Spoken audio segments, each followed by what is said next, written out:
Hello there. Presented by the Atlas Strength Shop. This is the Atlas Nerds in Iron podcast. With your hosts, Cameron Ray and Tyler Hales. Good evening. Welcome to the Atlas Nerds in Iron podcast. I'm your host, Cameron Ray. This is our co-host, Mr. Tyler Hales. Hey, everybody. So what are we drinking today, Tyler? These look interesting. This is a Crown Royal whiskey and cola, and after tasting it, it is exactly that. It is Crown and Coke. I never thought I'd see something like this in a canned form. This might be the most redneck-ass thing I've ever seen in my life. The only thing that could possibly top it is if they started doing canned Jack and Coke. I honestly think they already do those. Do they? I know Jack Daniels puts out some mixture stuff. Jamie, can you Google that for us? Oh, wait, we don't have money. Never mind. Oh. It'd be kind of cool if we did have money. Oh, yeah. All right, so what are we going to talk about today, Tyler? First of all, we're going to talk about our sponsors. Yes, definitely. You want to kick that off for us? Sure. We'll start out with, our first and foremost title sponsor, Unmasked Studio. Unmasked Studio is a boutique cosplay maker. What he does is whatever you want him to make, he's going to make it at Hollywood quality. So if you go check out his Instagram, Unmasked Studio, that's just Unmasked Studio, no S, and just scroll through. He does a lot of Batman stuff. It seems like he primarily does DC characters, but I have seen a few Marvel and a couple of characters from TV shows like The Boys. All of his stuff is absolutely incredible. In fact, the stuff he did for The Boys, he did a Homelander. And who's the guy who plays Homelander? What's his name again? Anthony Starr. Anthony Starr actually had him make his suit for an interview that he did. So the fact that Anthony Starr thought he did such a good job on his Homelander cosplay that he had him make actual human clothing for him, that says a lot. So go check him out, Unmasked Studio on Instagram. Go and comment on your favorite cosplay that he does. Tell him that we sent you. Our next sponsor is going to be Strikeforce Energy. Go to strikeforceenergy.com. Use promo code ATLASSTRENGTH. That's going to save you 20% at checkout. We get a little kickback from that. You get energized. They come in a lot of different flavors: grape, orange, original, which kind of tastes a little bit like Red Bull, lemon.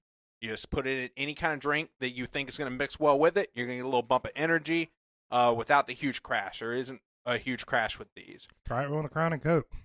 Yeah, you never know. The original, honestly. I bet the original. Yeah, the original and a Crown of Coke would probably taste pretty good. Yeah. Definitely. Wow, Hercules is just going nuts today. Yeah, he's a little antsy. He's been sleeping like all day. So he's geared up, ready to go. Yeah, he is energized. Like he was going to get a nap right before you got here today. Oh. I tried to wake him up and get him moving around, but he wasn't having any. And now that he's separated, we went outside and we fed this stray dog. I think he knows. Yeah. There's a stray dog out there. So, yeah. Do you want right. to talk about our next sponsor? Yeah. Impact Mouth Guards. They make custom fit mouth guards for people in combat sports and contact sports. And just recently, they have cracked the strength sports world. And I have to say, from personal standpoint, they are great. Awesome. How long have you been using their mouth guard now? Ooh, a little over 6 months now. And no wear and tear, not a lot of wear and tear or anything like that. It still fits my profile, still is a good tight fit on my bite and everything like that. And it's just been great. And before that, you were using one of their competitors, right? Yes. Awesome. You definitely think this one's better than their competitors? Yeah, I can bite down on this one and get a good brace with it. With the one before, if I bit down, it kind of side. Oh, yeah, it's no good. Yeah, and that's not good. I mean, you just our buddy TJ I was just talking to him the other day. He uses that competitor, and he said he chipped a tooth. That's not going to happen if you use the Impact Mouth Guard. Chipped a tooth. He chipped a tooth. Damn. Yeah. Yeah, I told him, good. I know a guy. Yeah? Yeah. Was he that sale that you said we got, or somebody else? It had to have been afterward. Okay. I mean, it had to have been somebody different because my combo with TJ was after that. Okay, so whoever out there actually used the promo code, thank you. We definitely appreciate it. Absolutely. Appreciate it. Yeah, help help make sure the sponsors feel like they are getting their money's worth for actually backing our podcast. Absolutely. Because we definitely want to make sure those guys get their money's worth. Oh, before we move on, they also make a night guard too Okay, for people that grind their teeth. Okay, I was about to ask what a night guard was, but you just answered that question. So if you Yeah. grind your teeth at night, you pop one of those in. It helps you keep down the wear and tear from your teeth grinding. Absolutely. Okay, awesome. Yeah. All right, so Tyler, did you get a chance to watch Falcon and Winter Soldier episode 1? I did. Awesome. First impressions, what'd you think? I liked it. It was a little, as far as action goes, it was a little more ramped up than WandaVision. Oh, 100%. Don't get me wrong, WandaVision has its place, but this was a little bit more edgy. Mhm. I liked it. It definitely opened up feeling like a Marvel. Absolutely.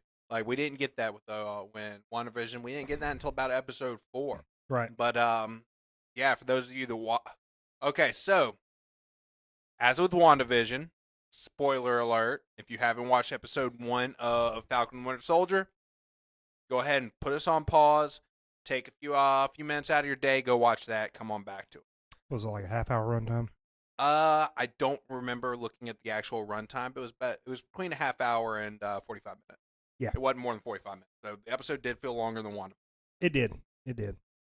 So we open up, and it's a very strange mission. They really put a lot into rescuing this one random captain. Not that rescuing one random captain isn't that important, but and we'll kind of get into this a little bit later. It kind of felt like he was set up for failure.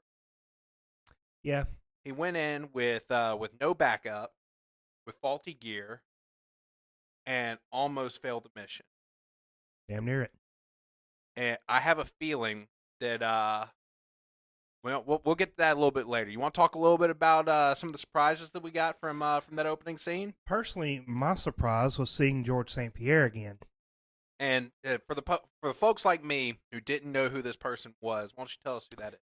George St. Pierre is a French Canadian, retired, legendary MMA fighter. You know the rogue announcers at the Arnold say that the Canadians are world renowned for their grip strength. Think that's true? Think he's got a hell of a grip? I bet he does. Yeah. I can almost guarantee it.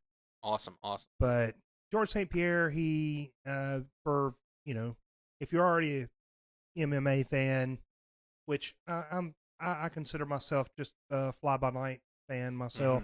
I have friends that are really into it, but George St. Pierre was a just absolute great technical fighter.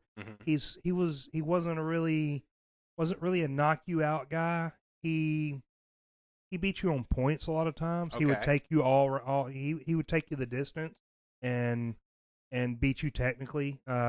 Death by 1,000 cuts kind of guy. Okay. But he was very good at his craft. How long ago was it that he was actually competing? Oh, his prime was probably around a decade ago. Okay. Yeah. So one thing because whenever you mentioned that, I kind of did some research because I figured they wouldn't bring a name like this, as just a random one-off character. I don't know if you knew this, but he actually had a role in Captain America: Winter Soldier as well. Yes. As one of the people who was working for Crossbones, Hydra. Right. Which leads me to something that I feel, and we're going to kind of get to this at the culminating end of my kind of the Mephisto-esque theory. Oh boy. That I think the Falcon and the Winter Soldier is taking the direction of. We'll get to that at the end. Obviously, his character seems to survive. Yes. They go in, helicopter explodes. He is the lone guy in a wingsuit, which I thought was really kind of cheesy that all these guys had wingsuits, and obviously the directors have no idea how wingsuits work. Yeah. It was a cool looking sequence, but it was very Call of Duty. I was thinking honestly more. Do you remember the scene from the Power Rangers movie where they're all skydiving? Yes. Kind of what it reminded me of. Yeah. It had like that level of cheese to it. So we do this sequence where Anthony Mackie's character, Falcon, goes through. He saves the day, and we have First Lieutenant Torres on the ground, kind of providing support for him. Support. He doesn't He's just kind of the eyes on target, basically. He's just a talker. Yes, Yeah. and afterwards they're at a local looks like a bazaar type place. That's a bazaar is a place, not a descriptive word. And they're eating food, and he's working on his tech. And there's one scene in there where First Lieutenant Torres, he goes through and he tries to kind of fiddle with the tech. And I don't know if you know this, but in the comics, his character is who replaces. He takes up the Falcon mantle after Falcon moves on to the Captain America mantle. Ah, okay. So I don't know if we'll get to see that, but it's definitely a nod to the comic. More about that going forward. Yes, more about that going forward. And you had that line where, as Lieutenant Torres, he's trying to tinker with Sam's tech. Sam mentions that every time the Air Force gets a hold of this tech, something seems to go wrong. And whether or not that has to do with the fact that it's Stark technology, which we did get confirmation that this is in fact Stark technology, which is something that kind of always bugged me about the Falcon's character in the MCU, was they basically treat him like Iron Man light. Like he has a less impressive Iron Man suit when Tony has like 20 spares. Yeah, it's like the Nintendo 3DS compared to the 2DS. I don't know that much about Nintendo. So okay, somebody out there listening does. Okay, kind of like the Game Boy versus Game Boy Advance. Yeah. Okay, there we go. Yeah. I don't have kids, so I don't. I don't know what came after the Game Boy Advance. I have plenty of them. You have like 7 children. Okay. For a quarter of a day, you can feed one of Tyler's children. Send us quarters. Cue the Sarah McLachlan. There's that. That's ASCP. That's the ASCPA. Yeah. Yeah, in the arms of an angel. Yeah. So, and we might as well go ahead and talk about kind of the theory, because after this, well, no, we can wait. So after this sequence, we get our first sequence with Bucky Barnes, and it's a flashback to when he was Winter Soldier on a mission. He goes, he kills his target, and then he kills this one random man who was basically there at the wrong place, wrong time. Bucky wakes up from a nightmare. We see him in his therapist's office. One thing they kind of do with that scene, I don't know if you picked up on this, but there's a lot of very close angle shots from like right here. I think it was kind of to give us the impression of the claustrophobic anxiety of the situation he's in. Yeah. And we find out that Bucky has been making his amends. And there are 3 rules that are involved in making his amends. He's not supposed to do anything illegal. He's not supposed to hurt anybody. And he's supposed to recite this, basically, I'm no longer the Winter Soldier. I'm Bucky Barnes, and you are part of my amends. Kind of a speech. We find out he's only been doing part 3 of that. But to be fair, that was probably the most difficult part for him. There's this senator that he controls her vehicle via remote, brings it to a place where she can essentially get arrested. And that's where we see Bucky Barnes. And then the next thing we see he has developed this friendship with this old man. The old man lost his son. And there's this whole thing. We don't really need to get into this part, but there's this really awkward date that happened. Like, it is extremely awkward. Cut to Sam, and we meet his sister. Turns out it's Sam, and I don't know if you picked up on this. They're from Louisiana. Yeah, they're from Delacroix. They're from Delacroix? That's where that was? Yeah. Okay. Yeah. I didn't know the actual town they were in. They flashed the name on the screen and everything. Did they? I missed it. Yeah. I definitely missed that. Yeah. But between the LSU reference and the fact that I lit up whenever he said that. Yeah. Yeah. And I don't know if you saw, but there was a plaque on the wall for Shrimp Petroleum Fest. What happened during the Did not. Yep. I'll have to go back and watch that. Yep. So anyway, we find out that his family has come on to hard times during the blip while Sam was gone, and they're on the verge of losing everything. He's convinced that with his help they can go to the bank and they can get money. We found out they can't. There's a very douchey banker who essentially just wants a photo op with the Falcon, but he won't help. And his reasoning was he's been gone for the last 5 years. He can't prove his income, which from a business standpoint, it does kind of make sense. All of a sudden, we had half the population and the financial institutions were spent the last 5 years dealing as though they had half the population, had a lot more resources to go around. Right. They spend all those resources, then boom, population doubles overnight. You know what do they do? Like, what do you really do in that situation? But the banker was extremely douchey. At this point, next thing we see, back up a little bit, back to Bucky Barnes and his date. His date ends with him rushing out of the restaurant. He goes to see the old man. We find out that the old man's son that died was somebody that Bucky killed. And Bucky can't bring himself to actually make amends for that. Right. It was the guy that was in the wrong place at the wrong time. Yes. Yeah. It is a very, very sad scene. Next thing we see Sam and his sister. They're watching TV. Oh, I'm sorry. You want to talk about the when we see First Lieutenant Torres again? Oh, yes. We'll talk a little bit about that. Yes. First Lieutenant Torres, it looks like he was trying to like go undercover, and he had, he had a body cam that he was trying to keep concealed so that they could get a good look at who was possibly behind this bank heist. Bank heist. Yes, they were robbing a bank in Switzerland. Right. Okay. And he finally eyes in on this villain, and the villain is just slinging police officers up against light poles and just with ease. Obviously, some sort of enhancement. Right. Yes. Yes.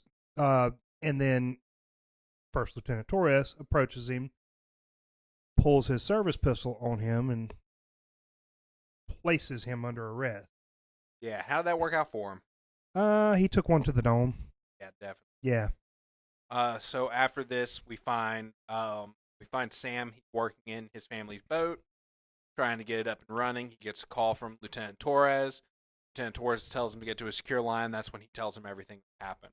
I don't remember the name of the organization. I had it written down in my office, and I forgot to copy it over to our whiteboard. It was something like No Flags, Nations Without Flags, something like that. But basically, and I know it's a character from Marvel Comics, and what they're doing with this character is they're turning it into an entire organization that seems very similar to like an Antifa type organization. Right. Yeah. Basically wants like it doesn't want one world government, but it doesn't seem to identify with the ideas of government. They think that things were better before the blip, which we don't really know much about how life was during. So that's a very hard thing for us to kind of judge. Hopefully we find out more on that as the series goes. Hopefully. And I feel like we will. Yeah, at this point in the series, we definitely have more questions. So Lieutenant Torres explains to him what happened, and that's when his sister walks in and says, "You have to see this." We did talk about at the very beginning with him giving Cap's flag up, or shield up, didn't we? No, we did not. We did not. Okay, so we kind of need to touch on that. So after, I don't remember the order because you jump around between Sam and Bucky a lot, but at some point in the beginning of the show, after Sam leaves Lieutenant Torres, his next stop is to the Smithsonian in New York, or Washington, I'm sorry, and they're putting Cap's shield in a museum.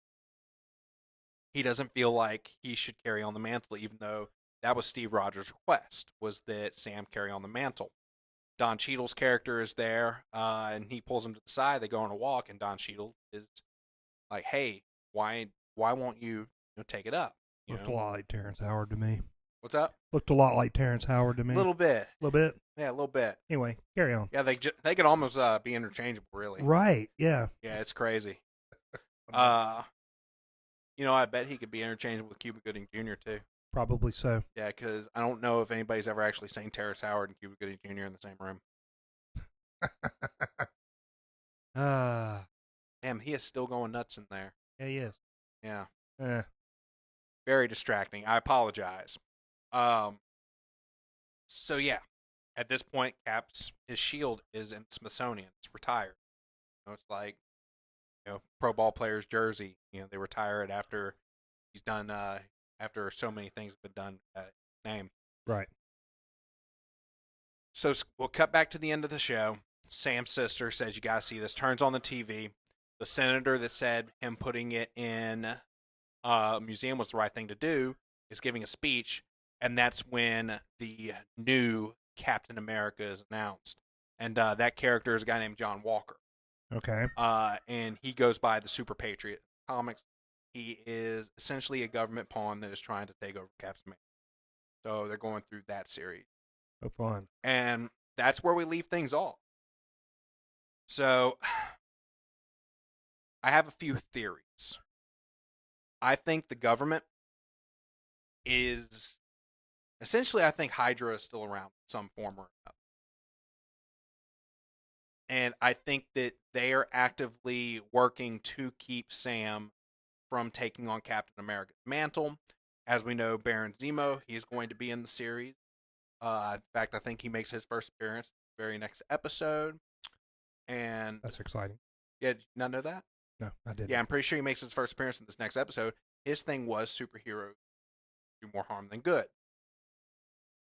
I think he is working behind the scenes with the terrorist organization. And I think that General Ross's character is working behind the scenes from the government's point of view. General Ross, who last time we saw him, director of defense, very possibly higher position at this point. Yeah. I think he is working behind the scenes to create a U.S.-backed Avengers type comics he had in words called the Thunderbolts.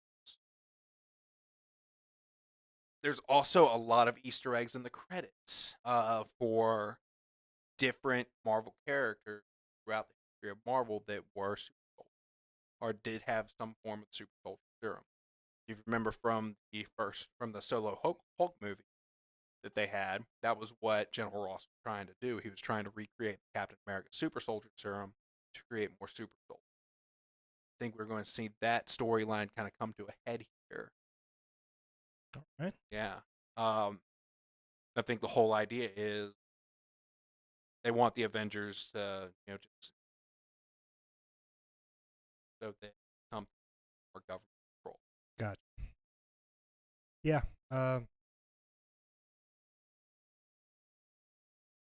Thinking about, going back to, Sam trying to get a small business on with his sister. Mhm. We talk about it, and I guess it's never been discussed. You just assume that superheroes have a blank checkbook. Essentially so, and that's kind of how Falcon almost acts too. Like he actually says the way they've been surviving, and the way they existed in the comic was they actually got a six-figure series from the six-figure salary from the government. It's been kind of up in the air how they exist. You though, all this time I assumed Tony Stark was kind of putting for everybody's living expenses. Right. But now we find that's not really the case. They pretty much just exist for donations, which I don't want to say it's an unsatisfactory answer to that question, but it really kind of is. You expect someone that, fights evil and saves the world to be better taken care of. It's not so much that you expect to be better taken care of, but you expect a less lazy explanation how they're taken care of. True. Like, True. I would have much rather have found out that, like Tony Stark basically, like, they all basically have a black card from Tony Stark. Right. And he foots the villain. Or T'Challa. Somebody. Right. And so a friend of mine was rewatching this episode with me earlier today, mm-hmm. and one of the things that they pointed out, Sam's family is about to lose everything, and this is something she kind of pointed out with a lot of these characters in their solo movies. It's almost like there's too much pride for them to go and ask their friends for help. Sam has Pepper Potts's phone number in his phone, as well as T'Challa. Yeah. His sister's about to lose everything, and he just helped them save the world.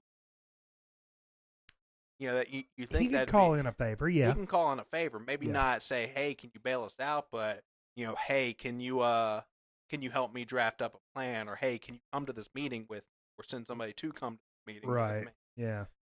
Yeah. And it's not necessarily them asking for a bailout. It's just a little help. Yeah. Keep us afloat. Steer us straight. We'll pay you the money back. We'll move on. Yeah, because he had a business plan. Right. He just didn't have. He didn't have provable income, which It's is kind bullshit. of like that whole thing with banks about how you can pay $1,800 a month in rent, but you can't use the fact you're paying $1,800 a month in rent for the last 5 years as proof that you can pay for a $900 mortgage. Right. Doesn't make sense. No, it doesn't. You could do it. The math checks out. Oh, yeah. But you can't actually use that as proof. So, like I said, though, this was the introductory episode, and we're all left with a lot more questions of what's going on than we actually have answers of what's going on.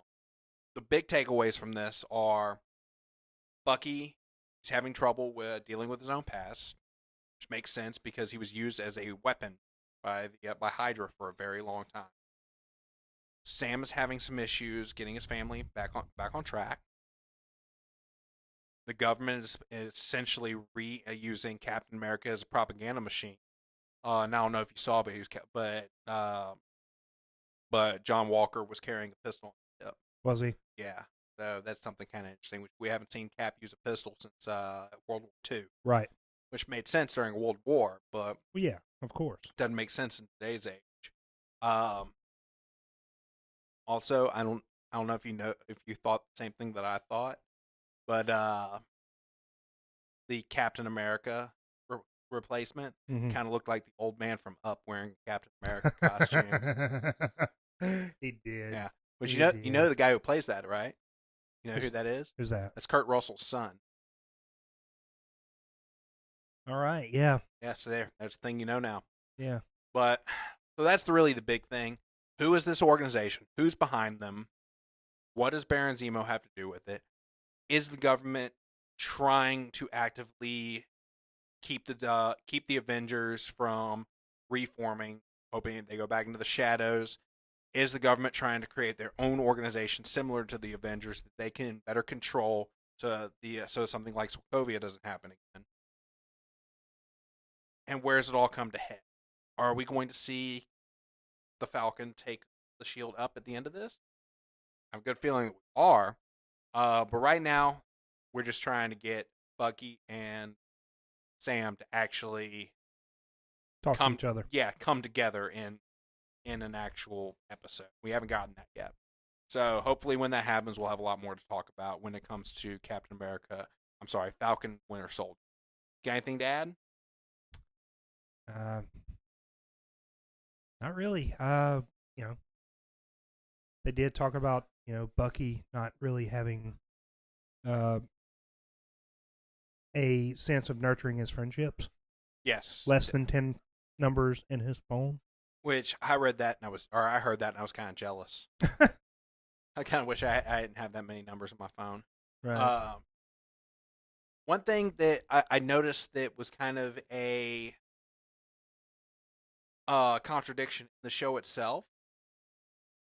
So going to therapy was a condition of Bucky's word I'm looking for, pardon. Yeah. Condition for his pardon. He wouldn't be tried for the crimes he committed as the Winter Soldier if he continued to go to therapy, so the government knew that he was not a danger. It actually says in the Captain America Museum that his whereabouts at the time are unknown. Which is... You don't think the government would lie about that, do you? I think the government's lying about a lot of things to this. And I don't think Disney is the type of organization that would use a TV show to make a huge political statement, but, what do I know? Yeah. Yeah. There was I don't know. I guess I expected it to be different because it was being streamed on Disney Plus, but and in everyday life, I wouldn't pay it any attention, but swear words within the content, just hearing the word bullshit. I honestly didn't notice, but I cuss so much. They didn't cuss a lot, but it was enough to it was enough there to let you know, hey, this is a little more advanced content than. Hey, I'm about it. Yeah, I am 100% about it. So, anything else you want to talk about when it comes to Falcon and Winter Soldier? No, I think we've capped off the first episode quite well. You didn't get a chance to watch Schneider Cut of Justice League, I still have not. All right. Well, when you talk about that, or when you watch that, definitely talk about that. Oh yeah, and from what I hear, it's outstanding. I don't want to spoil anything for you. Please but don't. It is definitely. All I'm going to say is, if you haven't watched it yet, take 4 hours, watch it. It's definitely worth it. Take 4 hours. Yeah. It definitely would have worked better as a miniseries than it did the movie that was released in theaters a few years ago. So you want to recap the sponsors? Yeah, absolutely. Starting off again with Unmasked Studio. Speaking of Justice League, I believe he's hit on a few of those costumes already. He has. You mentioned that he does a lot of DC work, which looks outstanding. He's done a little bit of Marvel as well. He did, if you want to look like, Great Value brand Captain America, if you want to dress like the real Captain America, Great Value brand Captain America that we just saw in Winter Soldier, Falcon, Winter Soldier. He can fix you up with any form of the Captain America if you'd like. Yeah. Speaking of which, Great Value brand Captain America, how much you want to bet we're going to get Homelander vibes from? Oh, I can almost guarantee. We're 100% going to get Homelander vibes from I believe you. I believe so. Yes. Yes, definitely. But yeah, especially going back to Unmasked Studio, he has one cosplay. It's the Dark Knight from the Nightmare sequence. So definitely check that out. It is awesome. Next sponsor is Strikeforce Energy. Go to strikeforceenergy.com. Use promo code AtlasStrength or click the link in the bio on our Instagram. Save 20% on your energy needs. And last but not least, we have Impact Mouth Guards. Also use promo code AtlasStrength at checkout at Impact Mouth Guards. You'll save 10% on your next mouth guard.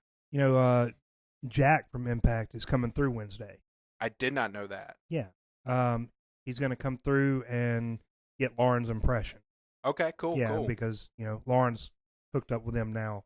Awesome. And, he's going to come through. He said he wanted to just stop and check out the place. And cool. Yeah. You know what time? I think he's running 5 o'clock that afternoon. All right, I'll make sure I'm here. Yeah. All right.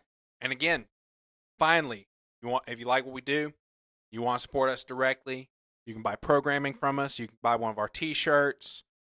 If you're in Baton Rouge, come on by. If you compete in Strongman and you're in South Louisiana or one of the adjacent states, compete in the second annual Rougarou Classic. It's happening August 14th. It is a USS show. Other than that, that's about it. Tyler, you got anything to add? One more thing.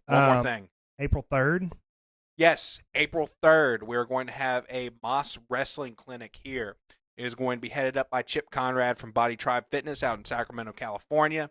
He was a member of Team USA when they competed at Worlds. He is a damn good Moss wrestler. He's a damn good coach. April 3rd. You're near Baton Rouge. You want to come learn how to wrestle over a stick. Find our event page on Facebook. Just $15 a head. If you don't know what Moss Wrestling is, do yourself a favor and get on YouTube. Check it out. It's a lot of fun. It's a hell of a lot of fun. You can also go to our Instagram. There's a few videos of us doing Moss Wrestling there as well. All right, that about it?